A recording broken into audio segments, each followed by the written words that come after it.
Are you a new or aspiring entrepreneur and ever thought to yourself, like, why do people talk about failure and taking L's as something like a badge of honor? Well, this week, I want to talk to you about why failure and taking L's can be transformative in your business and can lead to a huge positive transformation within yourself as well as your bank account. Stay tuned.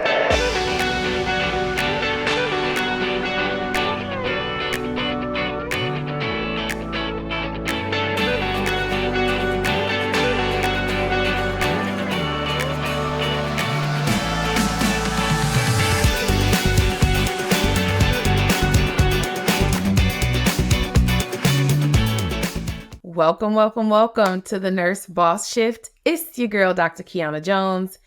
And this week, we're going to have a special segment that we're kind of trying out. I'm going to have a segment, and Chris will also have a segment. And then we're also going to still be doing our interviews and also our segments together. So we're kind of trying to focus on our strengths. And so this segment is going to be called Nursepreneur Mindset Shift with Dr. Jones. It's just going to be like 10 to 15 minute set of me talking to you about some important principles that I have learned on my entrepreneur journey, and these principles that have really been indoctrinated me and shifted my mind for how I deal with the highs and the lows of entrepreneurship.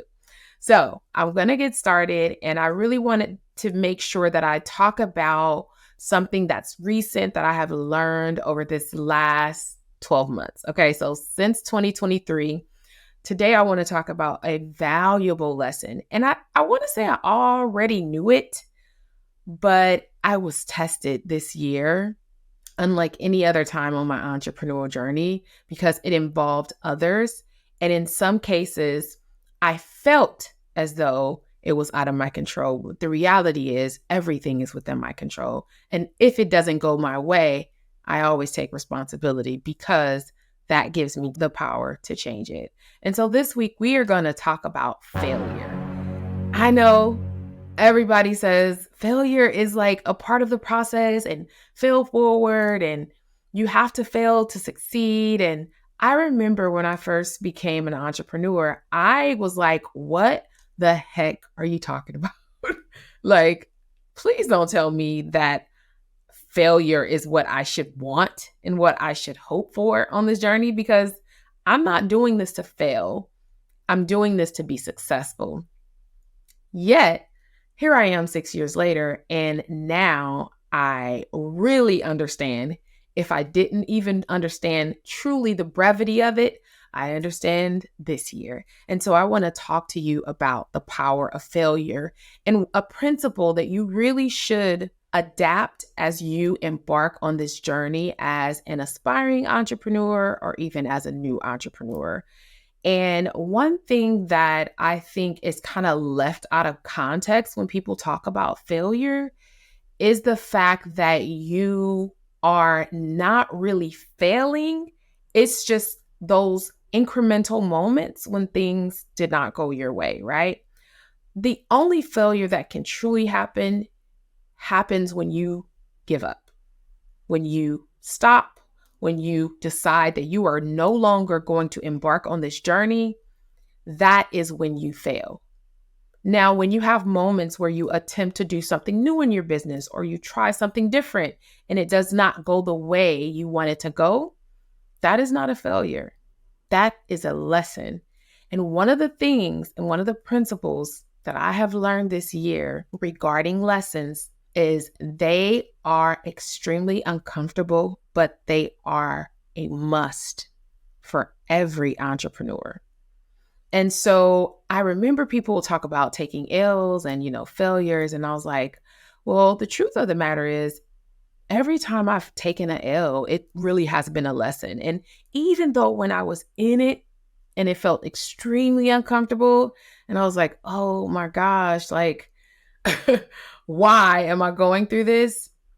When I looked back in hindsight, I was like, oh, I see why I had to go through that. And then what made it even better was the fact that I became stronger as a result of it.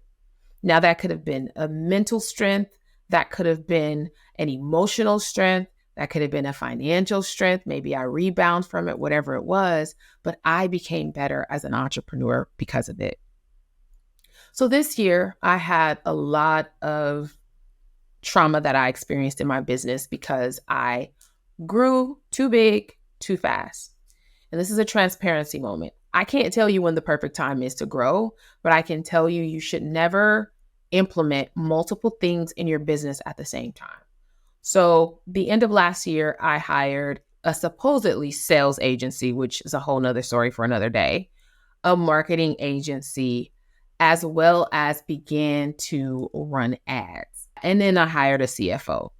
So I had all of these new teams, a part of my team. At one point, I was at like about 12 people on my team. And all of it happened at the same time. Huge mistake. Okay.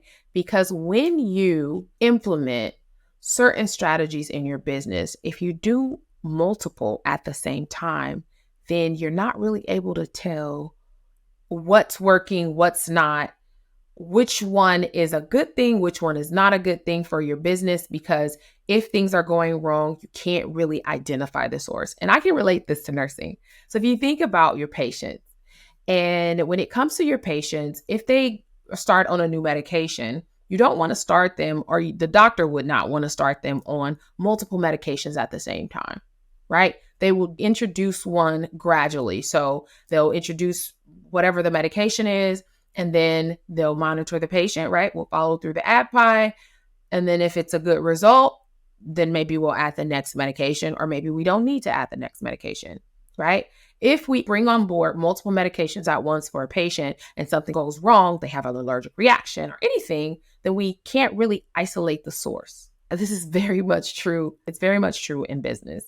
So what you don't want to do is implement multiple changes in your business at the same time, because if things don't go right, you don't know the source. And when you are outsourcing things like marketing agencies and sales agencies, they're going to blame each other.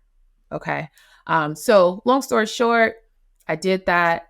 It ended up being a traumatic experience for me. I let a lot of people in my business, as far as like being a part of my business, sold me a dream. And I took a huge L for that. Now, when I was going through, it's kind of like the bubble was bursting, right? And so when I was going through that, I was saying, okay, this is really, really bad. I knew it was bad, but I had two options. Either I could retreat and give up, or I could stay and fight. Those are my only two options. And when I tell you, it wasn't that easy of a decision, even for me. I was like, dude, like life would be so much easier if I could just go clock in. These are the moments, though, that are very defining in the successful entrepreneur and those who are the entrepreneur. Like they just want to be because they think it's sexy, but they're not really in it to get it, right? Of course, I decided I want to thug this thing out. Like it's not in me to give up. I've built this thing from just a thought, an idea. And because I am having one of the most difficult times of my entire entrepreneurial journey, if I get through this, I know I'm going to be stronger, faster, smarter, right? I didn't know how. I had no idea how I was going to actually get myself out of it. But I knew if it was possible, then I was the one who would be able to do it. So I proceeded forward. Long story short, while I was in it, every single day I woke up, in addition to just continuing my prayers and connecting with God, I also felt this feeling of empowerment. Like I was like, once I had made the decision that I was going to continue to show up, I'm like, it's go mode. Like I just felt so energized and so just ready to take it on. And that momentum led me to, first of all, recouping money that was lost. This is just with me and my virtual team members. Everyone else I had let go. And I was able to recoup my loss for the previous month when I had the whole team. Now, mind you, I'm doing this alone now. I went from having a sales team, marketing team. Now I'm doing this alone and I'm figuring it out. But I was able to come out gradually of this hole. Now, all last year, it was a surplus, right? This year, because I had more teams, that means more money going out, it was not. And so I consider that a L, a huge L. It was so uncomfortable every day I woke up, I did my prayers and I said, God, what are you teaching me today? Because I was being taken to school. These days and these weeks were all about lessons during that time. And every day I embraced it though, because I knew that in the moment I was extremely uncomfortable. And now all of those lessons that I had learned from previous mentors, listening to mindset shift coaches, and just growing myself as an entrepreneur, I really finally understood what people meant when they said, fail forward. And so through that, eventually, I finally reached to a point where I again became profitable. And there was some huge lessons in this though. Like I could not just say, okay, cool. Everything's good. Now let's move forward. No. I had to sit in it.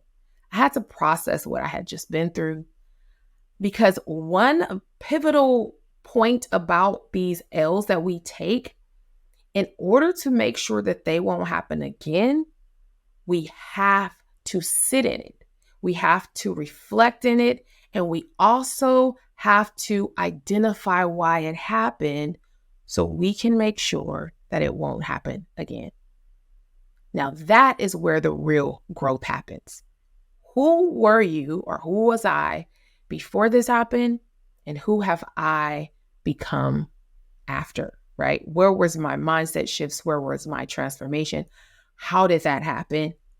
What did I learn? And what were the lessons? And so this week, I just want to talk to you guys about that, because I feel like people all, especially on social media, this whole failure thing is just like so trivial. But the truth of the matter is, you guys, you will definitely fail in business. You will definitely take L's. But I want you to repackage those L's and realize that you are growing during those times. And the more you push yourself to the point of discomfort, and the more often that you are uncomfortable as you grow in business and as an entrepreneur, the more you will see a huge transformation in not just your mindset, but also in your bank account. I know that doesn't feel good to hear, because no one wants to be uncomfortable. But unfortunately, the things that we have been taught in the system that has been created is not for you as an entrepreneur. You got to figure that out on your own. Now, if you want to be an employee, they're going to provide you with all the things you need to be an employee. But when it comes to being an entrepreneur, you have to seek that on your own. So I wanted to just come on here and hope that I can inspire someone this week to let you know that whatever you're going through right now in your life, whether it's as an entrepreneur, it's on a personal aspect, do not use this as an opportunity to retreat. Understand what's happening for you is that notice I said for you. Is what's happening for you is that you are being shaped. You are being transformed. Your tool is being sharpened. I know it's not uncomfortable, but understand that it is necessary if you want to have a different life. You cannot fight to hold on to your same life, but say you want things different. In order for things to be different, there has to be change. And in order for a change to happen, you have to experience the level of discomfort. All right, you guys, I hope again that I have helped inspire someone. Let us know if this is something you even like. You guys know Crystal and I do things ugly. We come up with an idea and we're like, let's try it and see if it works. So we would love to hear from you guys. And just let us know if this is something you think you would want to hear more often from us or from me. And then Crystal will have her segment, and then we'll also still come together. But as always, you guys, make sure that you are continuing to prioritize your journey as an entrepreneur. And I also want you to know that if I can do it, you can definitely do it. Until next time, talk to you soon. Bye-bye.